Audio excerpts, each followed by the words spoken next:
Hello friends, welcome back to my channel GK everyday. तो आज मैं आपको बताऊंगी राजस्थान के दुर्ग, जिसे हम किले भी कहते हैं, तो उनके बारे में आज मैं आपको बताऊंगी। तो सबसे पहली बात तो है, जब मुगल काल का शासन रहा है अपने राजस्थान भारत में, तो जब से क्या है कि किलों तथा दुर्गों का निर्माण करवाया जाता था, जिसमें क्या करते थे, राजा महाराजा जो होते थे दुर्गों में रह के अपने जो आक्रमण वगैरह करते थे, वह खुद की सुरक्षा के लिए दुर्गों का निर्माण कराते थे। तो ये शहरों से थोड़ा दूरी पे होते थे, जैसे कि पर्वतमाला, जैसे नहरों वगैरह की साइड पे क्या होते थे, किले बनाए जाते थे या दुर्गों का निर्माण कराया जाता था। तो आइए मैं आपको बताती हूँ कि दुर्ग जो कि कितने इंपॉर्टेंट हैं और कंपटीशन एग्जाम्स में इसके 1 या 2 क्वेश्चंस इससे रिलेटेड जरूर आते ही हैं। तो आइए शुरू करते हैं।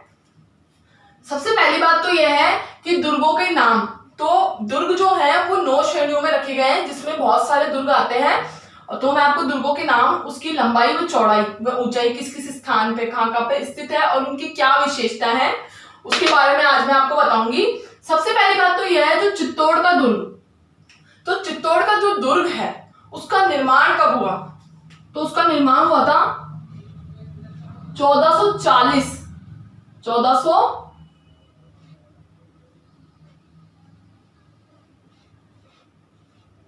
से 1448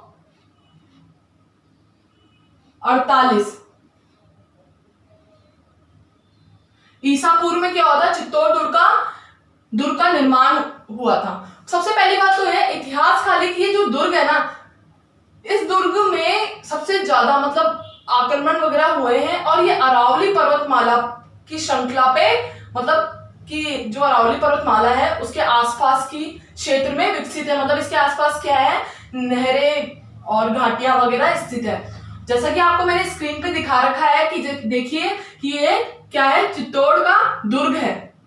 कितनी विशाल आकृति है और चारों तरफ पेड़ पौधे, कितनी विशाल आकृति है इसकी। ठीक है, तो आपको दिख ही रहा होगा ये। इसके बाद में चित्तौड़ दुर्ग की जो ऊंचाई है वो है 1850, इसकी है ना ऊंचाई है, और इसकी लंबाई है 8 किलोमीटर के, मतलब किमी इसकी लंबाई है, और चौड़ाई 2 किमी तक है ये पूरा दुर्ग। और इतना विशाल दुर्ग है, बहुत बड़ी आकृति। अब इसका जो निर्माण कराया गया था ना, वो मौर्य जो वंशज थे ना, मौर्य शासकों द्वारा चित्रांगदने ने दुर्ग का निर्माण करवाया था। कब कराया था मैंने आपको बताया, 1440 से लेकर 1448 ईसा पूर्व में इसका निर्माण हुआ था, जैसा कि मैंने आपको पिक में बताया था। ठीक है, इसके बाद में नेक्स्ट जो दुर्ग आता है वो दुर्ग है रणथंभौर का दुर्ग। तो रणथंभौर का जो दुर्ग है इसका निर्माण कब हुआ? तो 944 ईसा पूर्व, 944 ईसा पूर्व। बहुत पुराना ये क्या है, रणथंभौर का दुर्ग किला बहुत पुराना है, जिसे रणथंभौर, जहां पर क्या है, रणथंभौर अभयारण्य भी है, जहां पर बाघ वगैरह अत्यधिक पाए जाते हैं। तो इस किले की क्या विशेषता है कि आज तक, मतलब चौहान वंशज जो थे ना उस समय का है, और आज तक इतिहास काल में क्या किया गया है, इसकी कल्पना की गई है ओनली कि 944 ईसा पूर्व का ये दुर्ग निर्मित है, मतलब बनवाया गया है। किसके द्वारा बनाया गया है ये पता ही नहीं है। जब चौहान वंश के वंशज जो थे, पृथ्वीराज चौहान, जब उन्होंने क्या किया था, रणथंभौर दुर्ग पे क्या किया था, जब उन्होंने शासन किया था या इस दुर्ग में वो आए थे, तब उस काल से ये दुर्ग वहां पर था, पहले से मौजूद था। ठीक है, जैसा कि मैंने आपको पिक में दिखा रखा है कि ये जो दुर्ग है, देखिए आप कितना विशाल है, और इसके और इस दुर्ग के आसपास क्या है, वनों से घिरा हुआ है। ये वनोग्री या वृक्षगिरी भी कहा जाता है इस दुर्ग को। ये दुर्ग जो है वो कहां पर स्थित है, सवाई माधोपुर में। रणथंभौर दुर्ग कहां स्थित है, सवाई माधोपुर में स्थित है ये दुर्ग। ठीक है, इसके बाद इसकी विशेषताएं हैं कुछ, वो है ये दुर्ग 7 ऊंची पहाड़ियों से घिरा हुआ है। तो इसके जो आसपास है ना 7 ऊंची पहाड़ियां हैं, मतलब परकोटा है। इसे क्या कहते हैं, परकोटा दुर्ग भी कहा जाता है रणथंभौर के दुर्ग को। और जिसके द्वारा क्या है, दूर से जब कोई आक्रमण करता था तो राजा महाराजा दूर से ही पता कर लेते थे इस दुर्ग को। और ये विश्व का मतलब भारत में विश्व का सबसे प्राचीनतम दुर्ग में से एक है और बहुत विशाल दुर्ग है। ठीक है, इसके बाद में नेक्स्ट है जैसलमेर का दुर्ग। तो जैसलमेर का दुर्ग जो कि ये क्या है, बहुत पुराना विशालतम पुराना दुर्ग है। इस दुर्ग का निर्माण किस मतलब कब कौन सी ईसा पूर्व में हुआ है वो इतिहासकारों के द्वारा पता नहीं लगाया जा चुका है, मतलब कब हुआ है। जैसे कि मैंने आपको बताया था रणथंभौर दुर्ग के बारे में, मतलब कि 944 ईसा पूर्व में सिर्फ कल्पना ही की गई है। वैसे ही जैसलमेर का जो दुर्ग है उसका पता नहीं है किसने करवाया था, मतलब कब हुआ था। लेकिन ये जो जैसलमेर का दुर्ग किला है ये बहुत ज्यादा प्रसिद्ध है, जैसा कि और कहां पर स्थित है, जैसलमेर में। ठीक है, जैसा कि मैंने आपको पिक में दिखा रखा है, देखिए आप पिक में जैसलमेर का दुर्ग कितनी विशाल आकृति है। ये जो दुर्ग है वो सुकड़ी नदी है ना, उसके आसपास की जो नदी इसके पास से बहती है और उसके आसपास के क्षेत्र में ये दुर्ग जो है वो फैला हुआ है, मतलब पूरा बना हुआ है। ठीक है, तो ये देख लीजिए कितनी विशाल आकृति है। ठीक है, और इस दुर्ग का निर्माण 1154 ईसा पूर्व में हुआ था। ठीक है, 1154 ईसा पूर्व में इस दुर्ग का निर्माण करा दिया गया था। इसके बाद में क्या है, अब आप आइए, इसके बाद में क्या है, 500 से 750 क्या है, क्षेत्रफल की दृष्टि से इसकी ऊंचाई है। ठीक है, और 250 फीट ये क्या है, फैला हुआ है आसपास के एरिया में। कौन सा दुर्ग, जैसलमेर का दुर्ग, जैसा कि मैंने आपको दिखाया था पिक में। ठीक है, उसके बाद में क्या है कि इस दुर्ग की मतलब विशेषताएं मैं आपको बताती हूँ क्या है। तो त्रिकुटाकृति मतलब प्रकार का दुर्ग है। और ये क्या है, इसमें क्या है, 99 बुर्ज यानी कि गुंबद जो होते हैं ना, देखे होंगे गुंबद, कहीं जैसे ताजमहल है तो उसमें गुंबद से बने रहते हैं कई दुर्गों में, तो इसमें 99 दुर्ग और बुर्ज बने हुए हैं। और ये दुर्ग की सबसे मेन विशेषता क्या है कि इस दुर्ग का निर्माण बालुई मिट्टी में पीले पत्थरों से निर्मित है। जब ये दुर्ग बना था ना, जैसलमेर का दुर्ग, तो इसकी मेन विशेषता यही है कि इस दुर्ग का निर्माण पीले पत्थरों के द्वारा हुआ है, एक के ऊपर एक पत्थर रख के। जब इस दुर्ग का निर्माण कराया गया था तो काफी बालुई मिट्टी लगी थी। तो ये दुर्ग पे जब सूर्य का प्रकाश पड़ता है ना तो ये स्वर्ण की भांति चमकता है, तो इसको स्वर्णगिरी, जैसलमेर के दुर्ग को स्वर्णगिरी दुर्ग के नाम से भी जाना जाता है, क्योंकि ये पीले पत्थरों के उससे निर्मित है। जैसा कि आपने चित्र में देखा था कि पूरा पीला है ये दुर्ग, स्वर्ण की भांति चमकता है। ठीक है, उसके बाद में नेक्स्ट जो दुर्ग है वो है जालोर का दुर्ग। तो जालोर का जो दुर्ग है, ठीक है, जालोर का दुर्ग ये क्या है, इसकी इस दुर्ग की ये विशेषता है कि ये पौराणिक मतलब इतिहास काल में कब इसका कौन से शताब्दी में इसका हुआ था निर्माण, ये तो आज तक नहीं पता लगाया जा चुका है, पता नहीं चल पाया है। पर जालोर का दुर्ग जो कि जालोर की जिले मतलब जालोर में ही, जालोर क्या है, राजस्थान का जिला है, तो वहां पर क्या है ये स्थित है। जैसा कि मैंने आपको स्क्रीन पे पिक दिखा रखी, देखिए आप जालोर का दुर्ग दिख रहा होगा आपको, कितना विशाल है और इसकी आकृति देखिए आसपास की। इसकी क्या है जो कि जितनी लंबाई व चौड़ाई कितनी अच्छी है, मतलब कि ये 1200 वर्ग किलोमीटर, मतलब इसकी ऊंचाई जो है 1200 वर्ग किलोमीटर है ऊंचाई। तो देखिए कितना विशाल है जालोर का दुर्ग। इसके बाद में अब मैं आपको इसकी क्षेत्रफल की दृष्टि से जालोर का जो दुर्ग है उसका क्षेत्रफल कितना है, 800 तो इसका क्षेत्रफल गज की लंबाई और 400 इसके चौड़ाई है। तो कितना हो गया, मैंने बताया था 1200 गज मतलब 1200 मीटर की ऊंचाई है इसकी पूरी। ठीक है, इसके बाद में इसकी विशेषता है किसकी, जालोर दुर्ग की। तो इसकी विशेषता क्या है कि ये पर्वत पर बने किले को क्या कहते हैं, स्वर्णगिरी। मैंने आपको बताया था कि इसके बहुत सारे नाम है, तो इसको स्वर्णगिरी के नाम से जाना जाता है, किसको, जालोर के दुर्ग को। और इसमें क्या है कि इसको कनकाचल और सोनलगढ़ के नाम से भी जाना जाता है। मतलब इस दुर्ग के, जालोर दुर्ग के जो नाम है वो बहुत सारे नाम हैं। और इस दुर्ग की एक विशेषता और है जालोर दुर्ग की कि इस पे बहुत सारे राजाओं ने आक्रमण किया था, पर ऐसा होता है कि किसी भी दुर्ग में एक राजा 6 महीने से ज्यादा क्या आक्रमण नहीं कर पाया, जिसमें अकबर भी आए थे और अलाउद्दीन खिलजी वगैरह ने भी इस पे क्या किया था, इस दुर्ग पे आक्रमण किया था और विजय प्राप्त करी थी।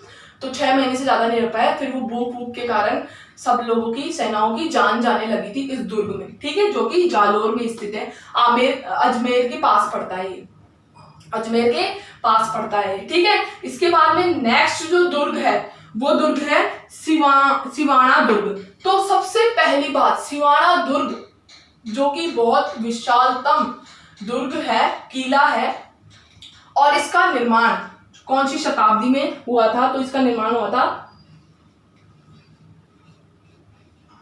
10वीं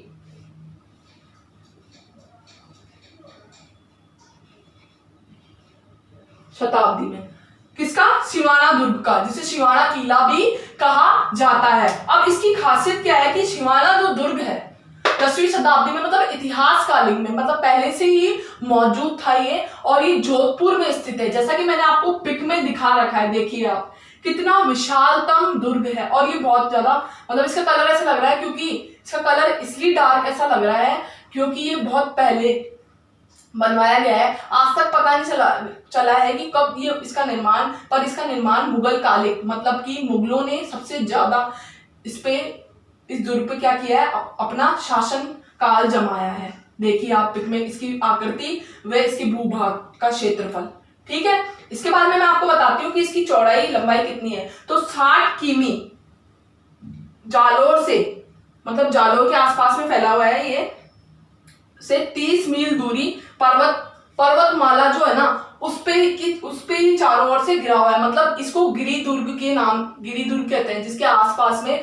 पर्वतमाला की श्रृंखला और वृक्ष पाए जाते हैं, उसको क्या कहता है, गिरिवर दुर्ग भी बोला जाता है। अब मैं इसकी विशेषता बताती हूँ कि क्या हुआ था 1305 में। क्या हुआ था, बाद में अलाउद्दीन खिलजी ने क्या किया था, इस किले पे, कौन से किले पे, सिवाना दुर्ग के किले पे जब आक्रमण किया था ना, तो क्या हुआ था कि यहाँ के जो राजा थे ना, राणा मानसिंह जी थे, सवाई मानसिंह जी थे। तो अलाउद्दीन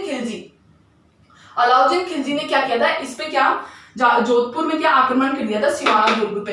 तो अलाउद्दीन खिलजी ने क्या किया कि वो चाहता था कि मैं इस किले पे क्या करूं, आधिपत्य जमाऊं। तो उसने क्या किया कि इस किले पे आने के लिए, मतलब दुर्ग पे आने के लिए, आक्रमण करने के लिए बड़े बड़े चबूतरों का निर्माण करा दिया। और उसके कारण क्या हुआ कि वो राजा हार गए और अलाउद्दीन खिलजी 1305 में युद्ध के दौरान जीत गया, ठीक है। सिवाना दुर्ग की ये खासियत थी। इसमें क्या हुआ, सबसे ज्यादा इसको पाने के लिए, क्योंकि इसकी आकृति इतनी विशाल थी कि दूर तक के आने जाने वाले क्षेत्रों को एक ही जगह से, मतलब जोधपुर से दिल्ली वगैरह को देखा जा सकता था, ठीक है। इसके बाद में नेक्स्ट जो दुर्ग है वो है भटनेर दुर्ग।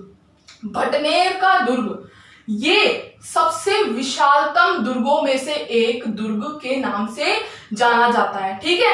इस दुर्ग का निर्माण जो हुआ था वो इतिहास कालीन हुआ था, जिसका पता नहीं चला है, बस सिर्फ कल्पनाएं की जाती है, जो कि कहां पर स्थित है, हनुमानगढ़ में स्थित है। मतलब कि ये इतना विशालतम है। आप जैसे कि मैं आपको पिक में मैंने आपको दिखाया है, इसकी पिक्चर देखिए आप, भटनेर दुर्ग जितना विशाल है। ये इतिहास काल का सबसे प्राचीनतम दुर्ग में से एक दुर्ग है। क्यों? क्योंकि इस पे सबसे ज्यादा आक्रमण हुए थे और यहाँ पर सबसे ज्यादा लड़ाइयां हुई थी। अब इसकी विशेषताएं मैं आपको बताती हूँ। तो जैसा कि मैंने आपको बताया था कि सबसे अधिक क्या आक्रमण हुए इस दुर्ग को, तो इसको वीरों का दुर्ग भी कहा जाता है, जिसपे सबसे ज्यादा इतिहास काल में सबसे ज्यादा आक्रमण हुए। और इसको हासिल करने के लिए हर एक राजा ने, चाहे वो अलाउद्दीन खिलजी हो, चाहे महाराणा सांगा हो, चाहे पृथ्वीराज चौहान हो, सब ने इस भटनेर दुर्ग के लिए क्या किया था, मतलब क्या रणनीतियां अपनाई थी। तो ये अपने दुर्ग है, इतना तो आपको समझ में आ ही गया होगा। फिर इसके बाद में नेक्स्ट जो दुर्ग है वो है लोहागढ़ का दुर्ग, लोहागढ़ दुर्ग। तो इस दुर्ग का निर्माण कौन सी ईस्वी में हुआ था, 1733 ईस्वी में, ठीक है, इस दुर्ग का निर्माण हुआ। तो इस दुर्ग की क्या विशेषता है कि पहली बात तो ये दुर्ग जो कि भरतपुर में स्थित है। जैसा कि मैंने आपको स्क्रीन पे दिखा रखा है कि ये जो दुर्ग कितना विशाल है, और इस दुर्ग की खासियत क्या है कि इस दुर्ग में क्या है कि ये खासियत थी कि ये मिट्टी व खास पत्थरों द्वारा निर्मित किया गया था, जिसमें कोई भी अगर आक्रमण करता भी था ना तो तोप के गोले क्या नहीं लगते थे उस पे। मतलब इतना मजबूत, कहते हैं विशाल, जो प्राचीनता में ये बहुत ज्यादा प्राचीन काल में बहुत प्रसिद्ध था ये लोहागढ़ का दुर्ग। ठीक है, इसकी जो लंबाई है, मतलब ये जो इसका जो क्षेत्रफल है ना उसमें 6.4 वर्ग किलोमीटर का क्षेत्रफल क्या है इसका फैला हुआ है। मतलब मैंने आपको पिक में जो दिखाया था कि इतने वर्ग किलोमीटर में क्या है ये फैला हुआ है लोहागढ़ का दुर्ग। और 1733 में जब इसका निर्माण कराया गया तो किसके द्वारा, महाराजा सूरजमल के द्वारा लोहागढ़ का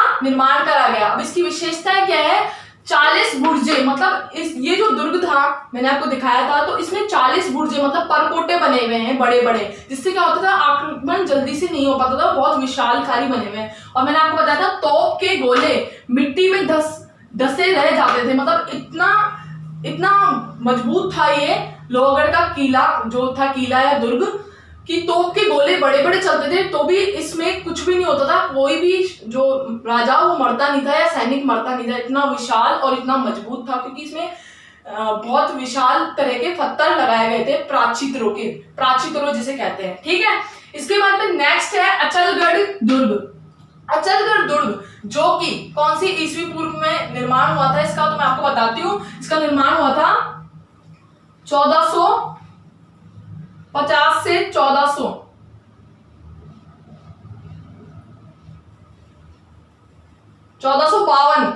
ठीक है, 1452 ईस्वी में इसका निर्माण किसके द्वारा कराया गया था, अचलगढ़ का दुर्ग का निर्माण महाराजा कौन से थे, महाराणा कुंभा के द्वारा अचलगढ़ दुर्ग का निर्माण कराया गया है। जैसे कि मैंने आपको पिक में दिखा रखा है, ये जो दुर्ग है कितना विशाल है और इसको गिरी का दुर्ग भी कहा गया है। देखिए पिक में देखिए कि अरावली पर्वत माला जो है उसकी श्रृंखला पे है ये दुर्ग है, और इसके आसपास देखो कितने परकोटे व विशाल आकृति है जिसमें पेड़ पौधे, मतलब आसपास में नहरें तथा पेड़ पौधे हैं, मतलब ये अरावली पर्वतमाला पे स्थित है ये जो है।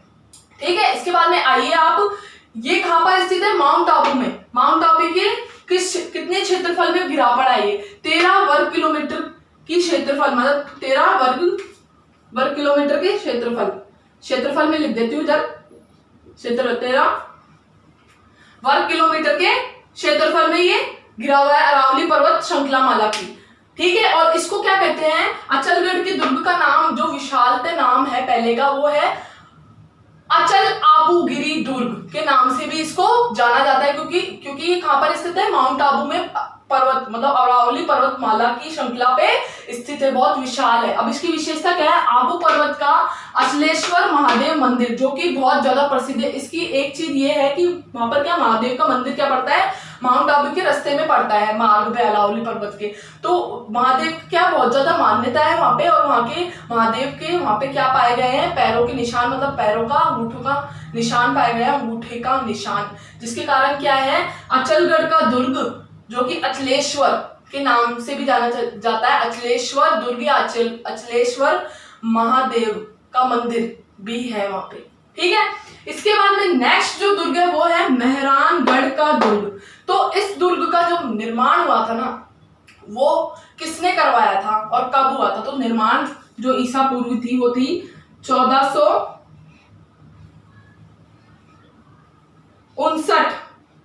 1459 ईस्वी में इसका निर्माण हुआ था, किसका, मेहरानगढ़ के दुर्ग का। अब ये मेहरानगढ़ का जो दुर्ग है वो कहां पर स्थित है, तो ये जोधपुर में स्थित है। और इस दुर्ग का निर्माण किसने करवाया, राव जोधा ने इसका दुर्ग का निर्माण करवाया था। तो क्या हुआ था कि जैसे कि आपको मैंने स्क्रीन पे पिक दे रखी है, तो देखिए आप कितना विशालते है ये दुर्ग। और इस दुर्ग की एक खासियत है कि ये पूरा दुर्ग जो घिरा पड़ा है वो लाल पत्थरों से, मतलब इसकी जो कारीगरी की गई है वो लाल पत्थरों से की गई है। ठीक है, जैसे कि हल्का हल्का लाल दिखाई दे रहा है, देखिए आप स्क्रीन पे कितना विशाल और कितना लाल है, इसके जो गुंबद है, परकोटे हैं, वो देखिए आप।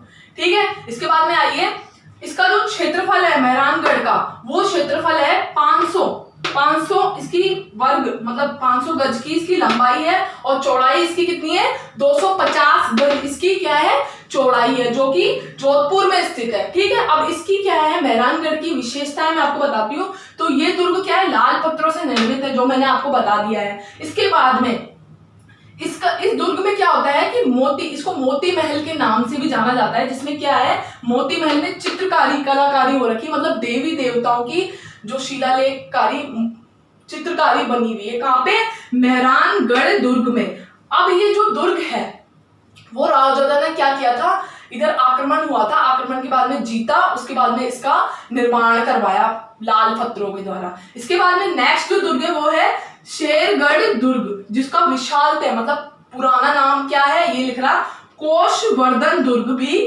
कहा जाता है। इस दुर्ग की खासियत मैं आपको बताती हूँ कि ये जो दुर्ग है इसका निर्माण कब हुआ था। तो इसका निर्माण हुआ था 791 ईस्वी में। तो आप समझ ही गए होंगे कि इस दुर्ग की एक विशाल प्राचीनतम जो मान्यता है वो ये है कि इसको नागवंशज की देवताओं यानी कि बौद्धिक धर्म से इस जो दुर्ग की उत्पत्ति हुई है इतिहास काल में, ऐसा माना जाता है। कुछ ऐसे शिलालेख मिले हैं। तो जैसा कि आप ये देखिए पूरे जो इसमें मैंने स्क्रीन पे इसकी शेरगढ़ की पिक दे रखी है, पिक देखिए आप। शेरगढ़ जो दुर्ग है वो कितना विशाल है, और ये जो दुर्ग है वो कोटा में स्थित है। देखिए आप विशाल है। इस दुर्ग का निर्माण बहुत पहले ही हो चुका था, पता नहीं चला कब, पर बहुत पहले इतिहास कालिक में बता रखा है, जिन्होंने नागवंशज है ना, उन्होंने इस दुर्ग का क्या करवाया निर्माण करवाया था। ऐसे नाग देवी देवताओं का बताया जाता है इसको। ठीक है, इसके बाद में आइए आप, ये जो शेरगढ़ का दुर्ग है इसमें क्या होता है 145 वर्ग किलोमीटर के क्षेत्रफल में क्या ये पूरा दुर्ग घिरा हुआ है, जैसे कि आपने पिक में देखा था। और इसमें ये कहां पर स्थित है, परवन नदी पड़ती है इसके बीच में। शेरगढ़ जो दुर्ग है परवन नदी पड़ती है कोटा के पास, तो उधर अरावली पर्वत श्रृंखला माला पे क्या है ये दुर्ग शेरगढ़ दुर्ग जो है वो स्थित है। ठीक है, इसके बाद में क्या है इसकी विशेषताएं क्या है। तो 12 जिला में क्या होता है 1255 से लेकर 1257 में 2 बार क्या हुआ था शिलालेख मिले हैं, जिससे क्या हुआ था पर शिलालेख की वजह से पता चला है, मैंने क्या बोला ये इतिहास का लेख है, तो उससे पता चला था कि इतना पुराना दुर्ग है शेरगढ़ का दुर्ग। और इधर क्या आता है परमारों का शासन था, मतलब परमारों एक ऐसे योद्धा थे, बहुत अच्छे योद्धा थे। परमाणु का शासन पहले का पूर्व काल का बताया जाता है किधर शेरगढ़ के दुर्ग में। ठीक है, इसके बाद में नेक्स्ट जो दुर्ग आता है वो है अलवर का दुर्ग। तो अलवर के दुर्ग का जो निर्माण हुआ वो हुआ था 1039 ईसा पूर्व। 1039 ईसा पूर्व में क्या हुआ था अलवर दुर्ग का निर्माण हुआ था। किसके द्वारा करवाया गया था, तो ये नरेश कौकिल देव के पुत्र कौन थे, अघिलव द्वारा इसका निर्माण करवाया गया अलवर दुर्ग का। अलवर दुर्ग जो कि स्क्रीन पे मैंने पिक दे रखी, पिक में देखिए कि अलवर दुर्ग जो है वो अलवर में ही स्थित है। और इस दुर्ग की क्या खासियत है कि ये जो दुर्ग है वो पहाड़ी क्षेत्र मतलब राजस्थान में अलवर क्षेत्र में स्थित है, मतलब अलवर की जो अरावली पर्वतमाला है इसके आसपास में स्थित है ये। ठीक है, फिर अब अलवर दुर्ग की जो लंबाई है मतलब 1000 फीट ऊंची पहाड़ी पर ये क्या है स्थित है। ये मैंने बोला ना इसका जो क्षेत्रफल है वो दिया हुआ है, ऊंचाई वगैरह कितनी है क्योंकि बाद में वापस निर्माण कराया गया था। ठीक है, इसके बाद में इसकी विशेषताएं क्या है, 15 बड़े क्या है इसमें, 15 बड़े 52 छोटे क्या है बुर्ज है, मतलब परकोटे बने हुए हैं, जिससे क्या है कि दूर से पता लगाया जा सकता है आक्रमण वगैरह जब होता है परकोटों के द्वारा। ठीक है, और क्या है परकोटे बुर्ज हैं और वो कछुआओं का राजवंश, कछुआ वंशज थे ना भाई, जागीर के समय कछुआ वंशज थे, तो कछुआ वंशज इनके क्या थे शासन करते थे, किस पे अलवर के दुर्ग पे शासन किया हुआ है कछुआओं का। ठीक है, ये इसकी विशेषता है। उसके बाद में नेक्स्ट आता है कुचामन दुर्ग। कुचामन दुर्ग जो कि राजस्थान का सबसे प्रसिद्ध दुर्ग में से एक है। कौन सा दुर्ग, कुचामन दुर्ग। कुचामन दुर्ग की क्या विशेषता है कि आप स्क्रीन पे देख ही रहे होंगे, देखिए मैंने पिक दे रखी कुचामन दुर्ग की। जो कि राजस्थान में ये दुर्ग स्थित है। अब इस दुर्ग में क्या है कि ये विशाल का है दुर्ग है, मतलब बहुत सारा विशाल और प्रसिद्ध दुर्गों में से एक है कुचामन दुर्ग। इस दुर्ग की क्या खासियत है कि गोड़वों एक क्या थे, एक योद्धा थे, मतलब जिन्होंने शासन किया था इस दुर्ग पे। पिक पे देखिए, गोड़वों वंशज भी कहा जाता है जिन्हें। उन्होंने क्या किया था, कुचामन मतलब कुचामन दुर्ग है उस पर शासन किया था। तो कितना विशाल है, और ये जो दुर्ग है राजस्थान में स्थित है, ठीक है, और जो कि मरुस्थली भाग की क्षेत्र में, मतलब कि इसके आसपास मरुस्थल की क्षेत्र स्थित है, ठीक है। अब स्क्रीन पे आइए कि 18 बुर्जे तथा रंगवास व आकर्षणकारी महल है। जो कुचामन का दुर्ग है उसमें क्या 18 ऐसे बुर्जे पाए जाते हैं, परकोटे, ठीक है। बुर्जे यानी कि परकोटे यानी कि गुंबद, वो पाए गए हैं। और ये जो महल है वो आकर्षणकारी, मतलब इसका जो निर्माण हुआ है, ये जो आपने स्क्रीन पे देखा होगा पीला, हल्का पीला कलर है इस दुर्ग का, ठीक है। पीली मिट्टी, मरुस्थली मिट्टी जो होती है उससे निर्मित है ये दुर्ग, ठीक है। तो आपको ये सारे जितने भी दुर्ग हैं वो समझ में आ ही गए होंगे। तो दोस्तों, आपको मेरा वीडियो पसंद आया हो तो प्लीज लाइक कीजिए, शेयर कीजिए, कमेंट कीजिए एंड सब्सक्राइब कीजिए एंड बेल आइकन को क्लिक करना ना भूलें। आज के लिए इतना ही, बाकी मैं आपको सेकंड पार्ट में बताऊंगी इसके बारे में। Thank you.